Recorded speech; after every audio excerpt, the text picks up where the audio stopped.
Liverpool is now seated on top of the Premier League table with 42 points, and they are really 2 points ahead of the team of Arsenal. And remember, they've gone ahead to play one game ahead of Arsenal. Welcome to the Rokani Media Football. We are here to bring you the latest news and information as far as these games of football really concerned, and hope you guys are really having fun wherever you are.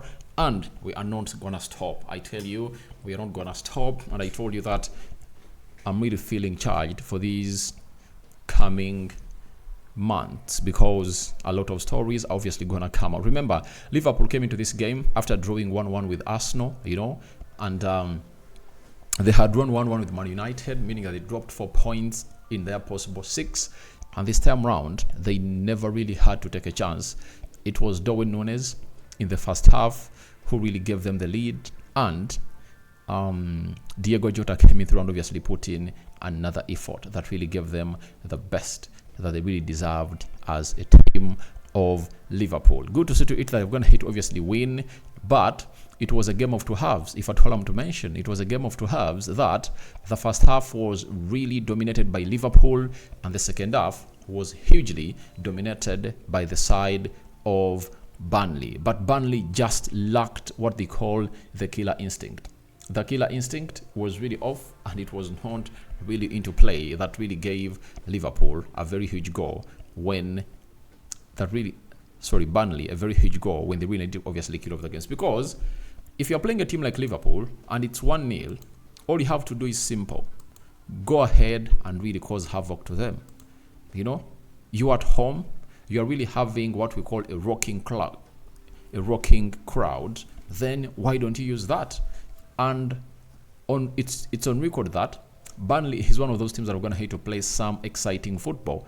Their football is very sexy, and they really have players that surge into the final third very well. But they lack a clinical finisher, because those chances will come in through, those balls will always come in through, but they lack what we call a clinical finisher into the making, and they need to obviously find one. I don't know whether in their plans in the January transfer window they are really having a plan to obviously do that, but if that's really the case, then a lot will have to go on as planned by company. But their problem is that they are not really scoring enough goals. Today they had very many chances, but they failed obviously to kill them off, and I don't know whether I can really show you some of those that really failed them to obviously take a lead against the side of Liverpool. Let me try to really show you some before we go into those stats, as how they really went ahead to play.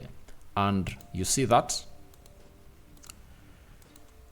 it was around the 11th minute after Darwin Núñez had gone ahead to give Liverpool a lead in the 6th minute, and that was John Brownhill, right? He almost equalized for Liverpool in the 11th minute. This is what I'm talking about, that it was really one of those moments that these people really needed to kill off, but they never really went ahead to kill these moments off. And trust me, at any point, if you're a team like Burnley, you would like to really take in count of the chances that you create against a huge team like Liverpool, because you know what happens when you don't really kill off your chances. Your opponent will come in through and obviously do the needful. So if you don't do that, then you didn't. Salah went ahead to hit a bar, and there was a brilliant save from Endo, that is the goalkeeper of that. And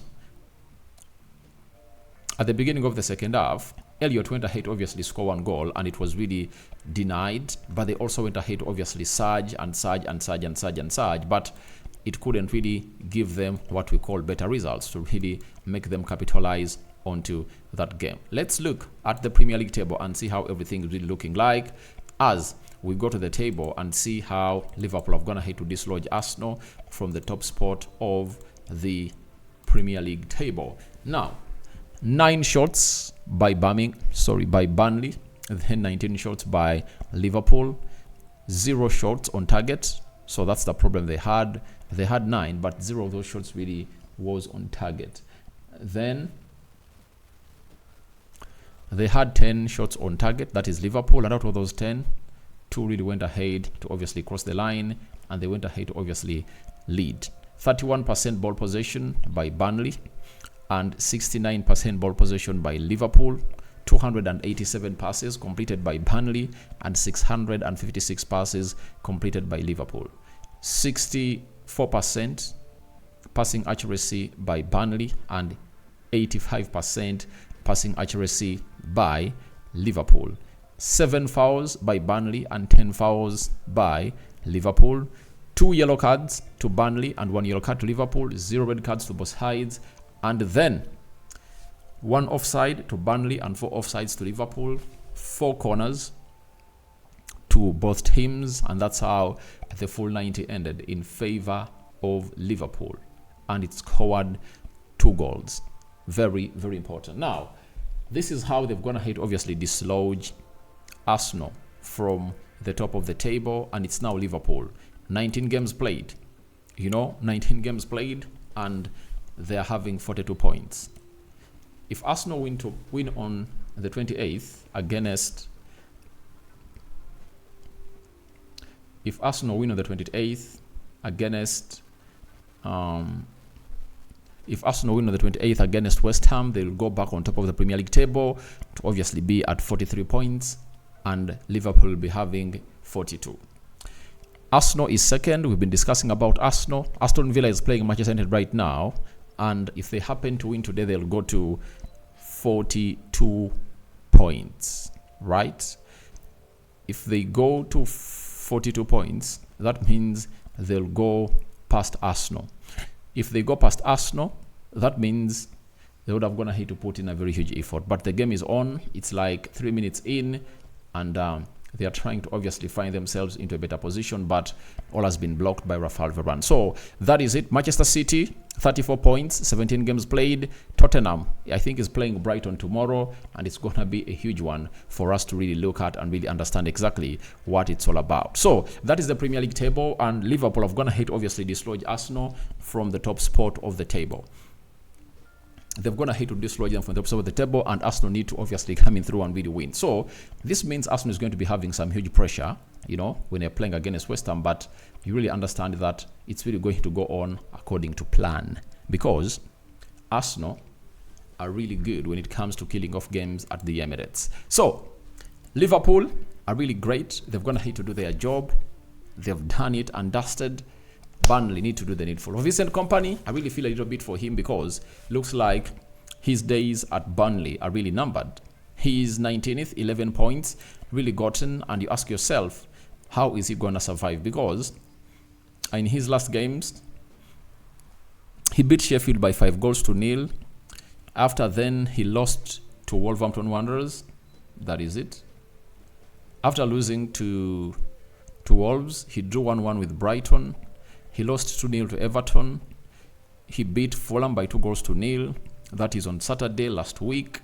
And today has gone ahead to be beaten by Liverpool. So I don't know how far his bosses are really going to wait in for him, because relegation looks like it's going to be their best position to be for the whole of this season. And they are playing against Aston Villa, right? Remember, Aston Villa is unbeaten in 17 games at their stadium. So they are playing against them. And we don't know exactly how that is really going to really pan out to really give us a very beautiful picture of this team. And that is a side called Burnley. After that, they are playing Man City. So those 2 games, I don't really see them collecting the possible points, unless otherwise the shocker comes in through. But I don't really see them getting a point at Man City. Sorry, they are playing Aston Villa. After Aston Villa, they host Tottenham. Sorry, they play Tottenham in the FA Cup. Then Burnley. Then Luton Town, and then Man City. So then there is Liverpool and Arsenal afterwards. So it's really going to be a hard fixture for Vincent Kompany. And it's only God that knows whether this guy will survive or not. So that's what I had for you. Your thoughts onto this are welcome in the comment section below. Rokani David remains my name. And hope you guys are really having the best of the best. And I really love everyone who's watching in through here onto the Rokani Media Football. That has been the match reaction, but Liverpool dislodges Arsenal on top of the Premier League table, and they're really leading the table until the 28th when Arsenal plays their game in the late night against West Ham at Emirates in another London derby that Arsenal have gone ahead to dominate very many times. So guys, happy Boxing Day. May the living to God bless you abundantly. The Muslims, Barakallahu fikum. 5-finger salute everyone watching in through. We out. See you later.